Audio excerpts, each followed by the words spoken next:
Senator Begich. Thank you, Mr. Chairman, and Secretary Donley and General Schwartz, and thank you for being here. And I know, General, you have served in Elmendorf, so it's good to see you. And you left just as I was coming in as mayor of Anchorage, so we crossed paths. So thank you very much for being here.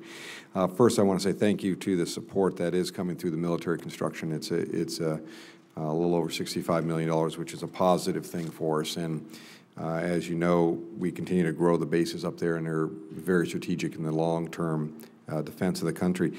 I have one which I think I know the answer, but I want to make sure it's on the record. And as you know, the retirement, the restructuring of the Air Force and the F-15s and the early retirement, and how we end up in Alaska with the F-22s. Could you reassure me that that retirement of the F-15s, which in Alaska is about 24, if I remember right, a couple dozen, that when all done and said, that the timing of the replacements, the retirement, the F-22s, and all that together will not reduce the capacity or the capability of response that's necessary in Alaska?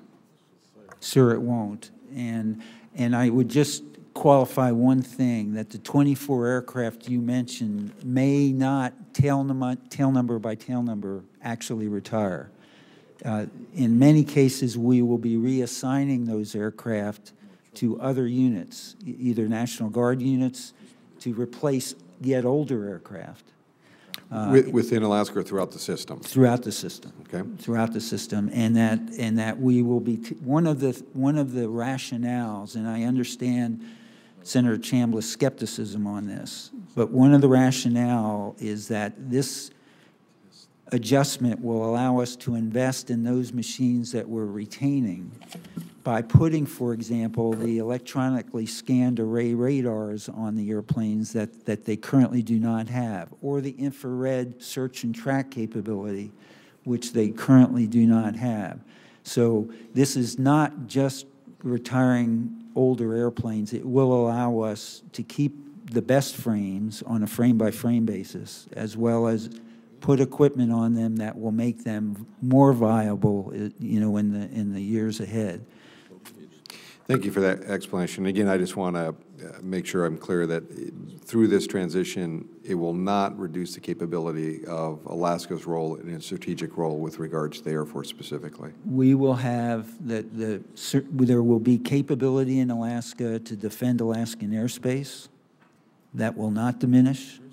And as you're aware, as recently as 2 days ago, yes, we intercepted a Russian long-range aviation platform off the northwest coast. Absolutely. We'll continue to do that right, sir. Thank you very much. Let me follow up, if I can, on Senator Martinez in regards to the joint cargo aircraft. I know what caught me the attention when you said by the end of the month, the end of the month is next week, and we're out of here probably today, if not tomorrow. But I want to, I guess, put on the record, I've done to every military personnel that's come in front of here, the concern that I have for Alaska. And to be very frank with you, the disappointment I have in what I've heard as the transformation, which I understand everyone's kind of worked that out, but as you know, in Alaska, the Sherpa, which is fairly old, but yet very vital in that small capacity, what I understand is the goal was the 27s were to replace the Sherpas. We had 8 authorized. That will not occur, according to what I understand. And that makes me very nervous, to be very frank with you, and disappointed. And so I just want to press upon you, as you know Alaska, especially in your position and being up there, that short haul capacity, or the small capacity hauling is critical in some of these areas, and it's very important for us to be considered as you, in the next week here, finalize the list. My understanding is, you know, that was going to go to the Army Guard. That's not going to happen now. That makes me very nervous. Sir, I don't know that's the case. You know, how this is going to lay in and who's going to do it is not yet a done deal. But I understand your point. Very good. And I see the Secretary wants to jump in on that comment. I just wanted to clarify the schedule so there is no misunderstanding on this point. We owe the Deputy Secretary a report on sort of the way forward on JCA, we and the Army together with the National Guard Bureau. by the end of this month. But I do not think this report will be the last report. I think this is an interim description of how far the conversations have gone, what issues we have identified, and the path that we have outlined forward to continue working the issues of related to future bed downs, related to the program management, transfer of responsibility. And I must say, while we have much on our plate in this particular issue, the way it is now framed, our immediate focus is delivering the operational capability that has been committed for the fourth quarter of FY10. And both the Air Force and the Army leadership are focused on making sure we execute and deliver that capability to the theater as planned. That's the #1 priority. We will get to these issues going down the line, but certainly we won't have all that work done by the end of this month. Okay. I appreciate that, and I know you'll probably keep us well informed as the report and other activity moves forward.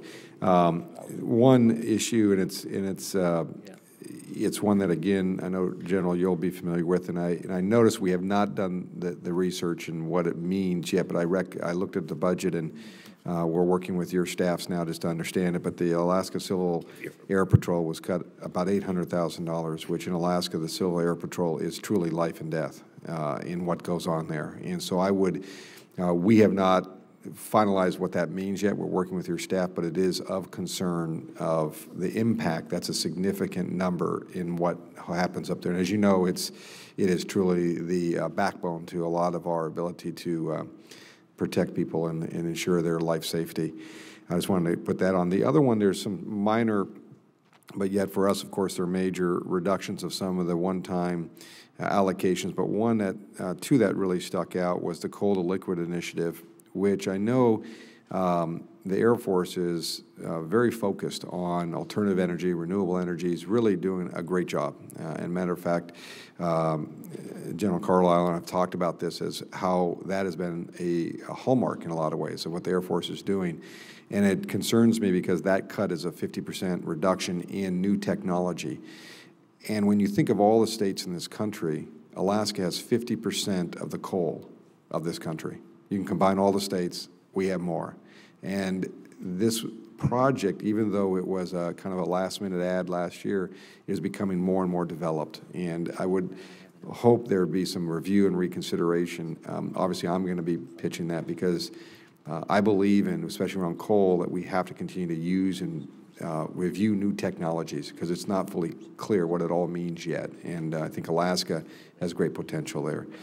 I wanted to put that on. My time is up here, but I just wanted to leave you just one other thought, and that is I agree with you on the issue, and I'm looking forward to how you're going to go through the bid process on the tanker. You know, it's a simple platform. It's not complicated. It's a small number, and it's in great need now. And I agree with you on the bid process. I wish you the best, and hopefully it will be clean in process. But one bidder, at the end of the day, getting that short supply of what you need now, I think is a good move. Thank you very much.